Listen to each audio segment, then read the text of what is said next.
Hey, good day once more. In our last class, we started off functions and I discussed certain things about functions to you. I told you what functions are about, that they were brought up from mapping, and we looked at the different aspects of functions. We said functions were made up of domain and codomain, okay? And we look at the different relationship between the domain, the codomain, the range, and also the images of the members of elements in the domain. Those are the things we did in last class. But that is not everything about functions. Today, we'll be looking at the different types of functions that we have.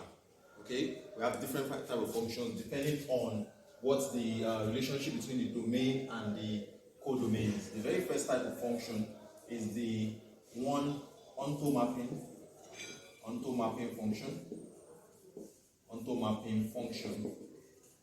And onto mapping function simply means that every element in the codomain has a root in the domain. Every element in the codomain, every element in codomain has a source in domain. Has a source in the domain. For example, you have A, B, C, and here you have X, Y, Z, M. Of course, you recognize what this means. This is elements in the domain. Remember why this is the codomain. Now, A could be the one giving X, B could be the one giving M, B could also be the one giving Z, and C could be the one giving Y. So this is an onto mapping. You can see that every element you have in the codomain actually had a source in the domain. Okay, just on a literary ground, I can just put this that okay, every son. Let's say this is the son, and this is father. Okay, so this is a quick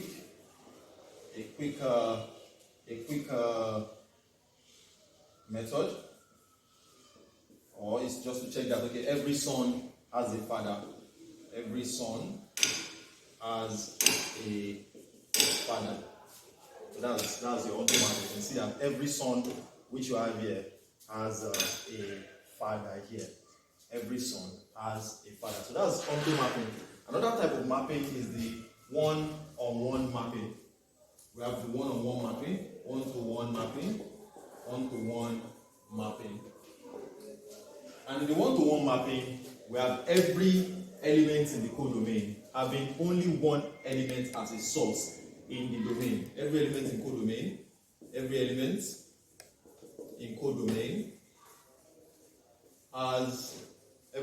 codomain has only one source in domain. Okay, I'll also give you the analogy concerning the father and the son concept. Okay, here, let's say we have A, B, and C in the domain. Here we have X, Y, and Z. And your A produces Z, your C produces X, and your B produces Y.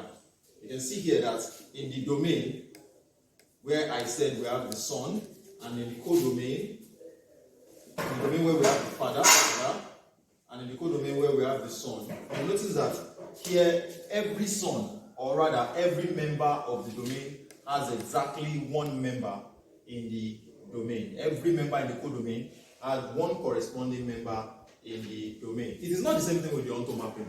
In the onto mapping, a particular father could give birth to two sons.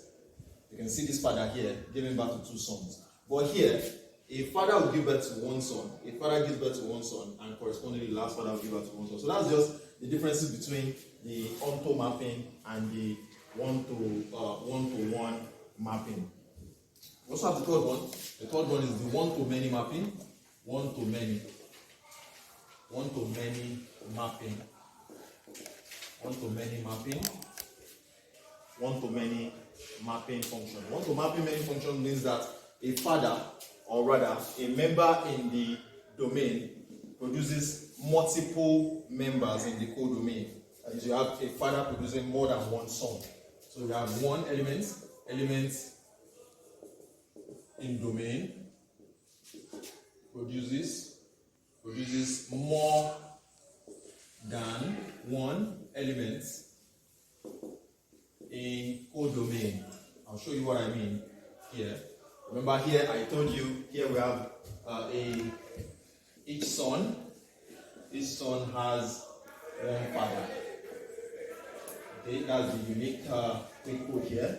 The unique quick code here is that every son has a father. Of course, some of them will have the same father. So this is the quick code here.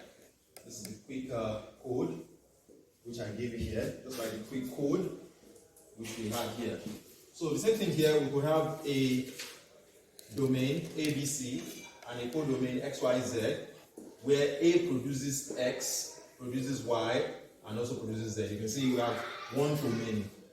This is one to many mapping. So we have one father, many sons. Many sons. Okay? And the fourth one there is the identity mapping. Identity mapping. Okay? This one is like father, like son. Okay? Like father, like son. Like father, like son. Very easy to remember. Like father, like son. You have X, Y, Z, also producing X, Y, Z. X produces X, Y produces Y, Z produces Z. That's the identity mapping. The last type of mapping is the pause. The last type of mapping. Okay, so we have the identity mapping where it's like father, like son. Each member you have in the domain is the same thing as what you have in the codomain. Of course, I told you that one. The easiest way of learning this is to learn with the father and son concept. That was why I brought in the issue of father and son. That okay, in the onto mapping, every son has a father, which of course a father can give birth to two sons. In the one-to-one, every father is giving birth to one son. In the one-to-many, one father is giving birth to multiple sons. In the identity matrix, identity mapping, each father is giving birth to a likely son. The last one is the constant mapping. Constant mapping. And the constant mapping simply means that's when you have a domain. You have a domain A and the codomain. Okay, all of them here we give birth to. Normally this cannot happen. Like you have all father giving birth to a particular son. It's not something that's supposed to happen. So it's a constant mapping that whatever you have as a function here will always produce the same output. This is the codomain. So you have all fathers, same son. So with the son and father analogy, you'll be able to understand, okay, this is this type of mapping, and this other type is this type of mapping. So basically we have 5 types of mapping. I'll give you 2 questions. In these 2 questions, you quickly tell me which one is a one-to-one mapping, which one is a constant mapping, which one is the identity mapping, and the rest of this classwork. Identify the type of mapping. Identify the types of mapping. Identify the types of mapping. A, you have A, B, C, and you have M, N, L. You have M to L, B to M, and C to N. Then B, you have 3, 4, minus 1.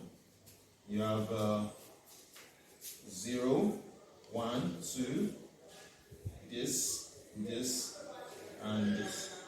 So you can tell me the type of mapping that we have in this and of this. Of course, these are just like the examples that we just did in the book. Okay, if you have more questions about this mapping, you can drop your question in the comment section of this video.